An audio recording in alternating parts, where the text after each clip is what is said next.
बहुत एक्साइटमेंट है क्योंकि ये एक ऐसा शो है, जब मैं छोटा हुआ करता था तब इसका फर्स्ट पार्ट आया था। I think it's quite 10 to 11 years back and अब ये सेकंड पार्ट आ रहा है तो मुझे बहुत नॉस्टैल्जिक फील होता है एंड मुझे एक्साइटमेंट होती है कि फर्स्ट पार्ट इतना अच्छा था तो सेकंड पार्ट क्या ही होगा। तो that excitement is there also. जितना नॉस्टैल्जिक ये फील कराता है, I think not only me, I think all the audience that is going to watch, they all going to feel very nostalgic because it's quite a long time कि 11 years back ये वापस आ रहा है ये show. So I'm sure it's going to be quite an excitement and the audience is going to love it because ये एक ऐसी चीज़ है जहाँ हर इंसान नहीं जा पाता और विजुअली आप जब इसको देख पाते हैं, एक्सपीरियंस कर पाते हैं तो you know all your imaginations come true and you really feel good about it. So yeah, trailer तो नहीं देखा because I've been quite decked up with my schedule. So but yeah, मुझे पता है ये शो क्या है तो I'm sure it's going to be interesting. I think lion or a tiger or not both of them.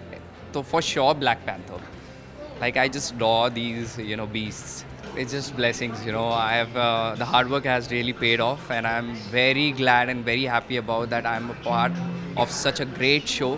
It's not a show anymore. It's a cult. मैं हर जगह यही बात बोलता हूँ.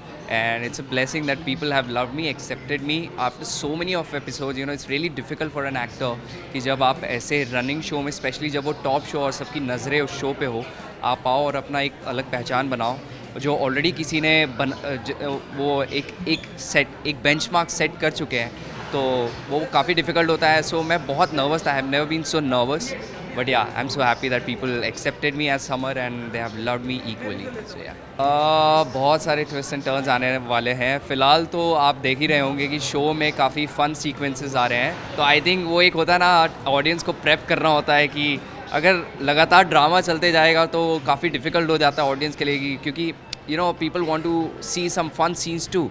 सो ये एक हिंट है कि आगे जाके बहुत बड़ा ड्रामा आने वाला है कि फ़न सीक्वेंसेस हो रहे हैं तो ऑडियंस प्रिपेयर हो जाए ड्रामा के लिए। तो या I am sure be hook to the show and you'll get lots of drama. I think the whole cast is really amazing और इतने एक्सपीरियंस है, जितनी मेरी उम्र नहीं है उससे ज़्यादा उनकी एक्सपीरियंस है। तो पहले तो ऐसा जाके लगता है कि यू नो लाइक आप स्टार स्ट्रक हो जाते हो क्योंकि बहुत सारे लोगों को आप बचपन से देखते आ रहे हो और अब जाके जब ऐसा जब मैंने एंट्री किया था तो everybody was very supportive, specially Rupali Ganguly ji and you know she just hug me and you know it was instant connection हो गया था हमारा। तो मुझे इतना कुछ डिफ़िकल्टी नहीं हुआ when it comes to you know jelling up with cast because everybody is so chilled and amazing.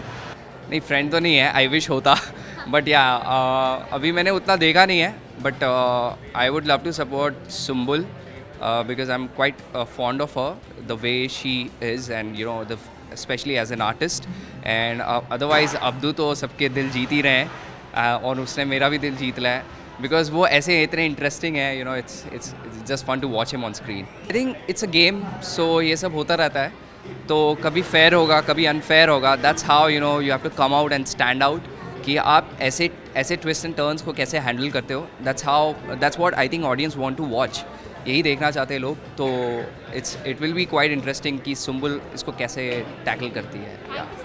Thank you so much.